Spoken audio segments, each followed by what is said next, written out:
It has been said that when in the course of human events, an oppression so revolts its subjects that it becomes necessary to alter or abolish the means of that tyranny. Is it that time when our Bill of Rights is defiled every day? When our adventures abroad threaten our security at home? When the Federal Reserve keeps our free nation enslaved by debt?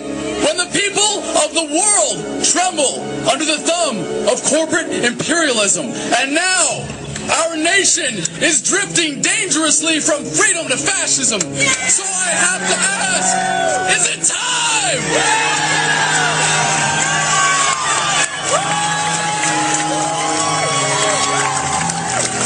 The time is now. The threat is clear. The bands of tyranny are tightening around America, and it is our duty to resist. As empowered patriots, let us take stock of our commitment to the ideals upon which this country was founded. America without her freedoms is like a body without a soul.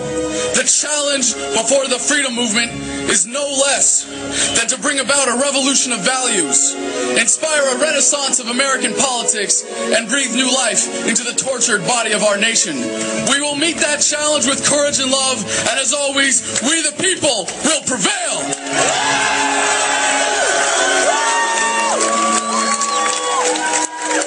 To rally the troops of the Revolutionary Army in the winter of 1776, Thomas Paine said, "These are the times that try men's souls. The summer soldier and the sunshine patriot will, in this crisis, shrink from the service of their country. But he that stands by it now deserves the love and thanks of man and woman. Tyranny, like hell, is not easily conquered." As Iraq veterans against the war, we are resisting an occupation we once risked our lives for. We swore to support and defend the Constitution of the United States of America, but we found out the hard way that the greatest enemies of the Constitution are not to be found in the sands of some far-off land, but rather right here at home.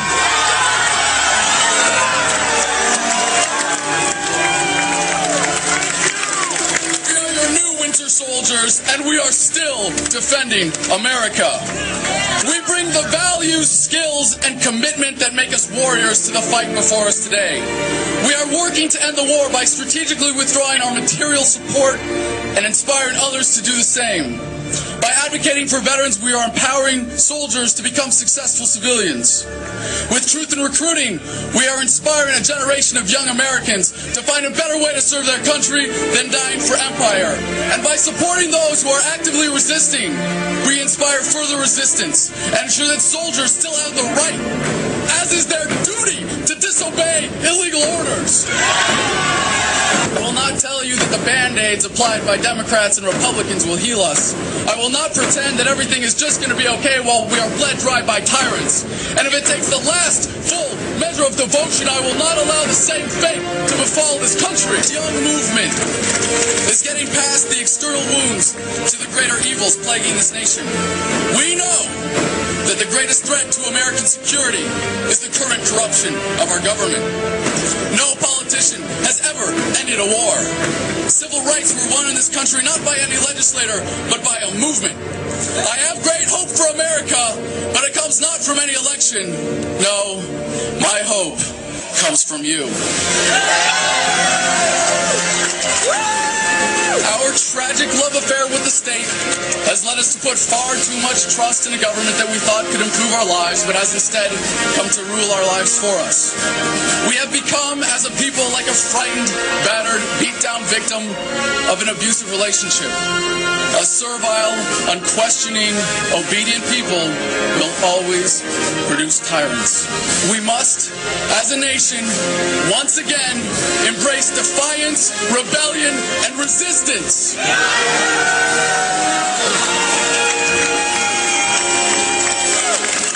Every day, more and more Americans are avoiding unenforceable taxes, leaving government jobs out of disgust, and sending their kids to college instead of combat. But our efforts as a movement must become unified and deliberate to fully withdraw our support and compliance. Be it with your lives, labor, or tax dollars, stop investing in your own oppression. Guard your communities from the police state.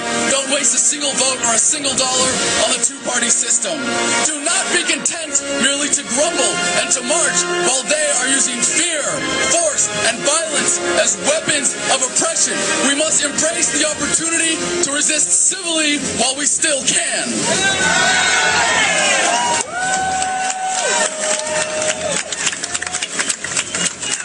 We are compelled to be here for many different reasons, and there is strength in our diversity.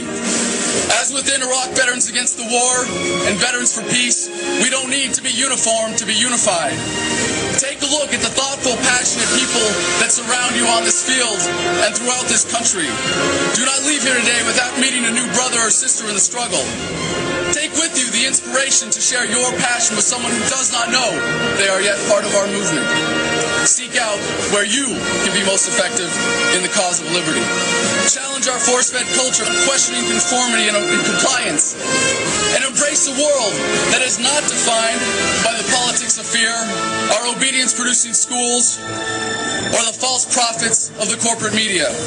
As we have been awakened, we must stir the sleeping masses. As the forces of oppression are diligent, so must we toil. As they are committed, we must surpass them. As they step up their efforts, we must rise up to defeat them as a unified movement.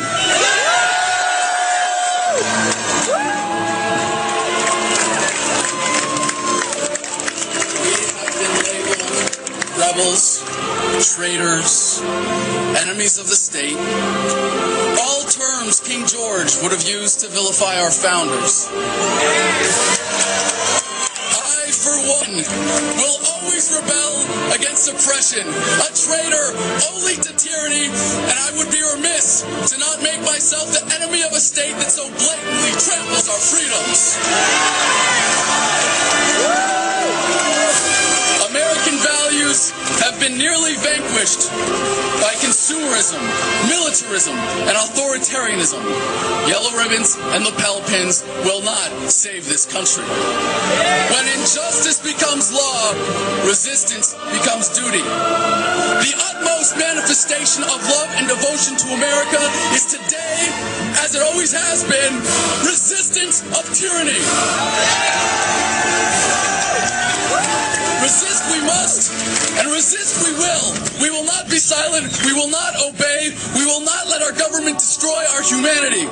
We will not wait another moment in fear to stand up for what we know to be right. It is time we start meeting oppression with resistance.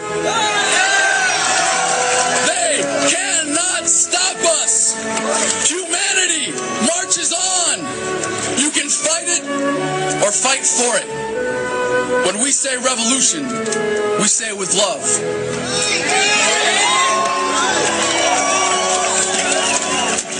As we march onward from this place, where we have pledged to each other our lives, our fortunes, and our sacred honor, let us embrace the struggle, cherish the fight, and live in that love.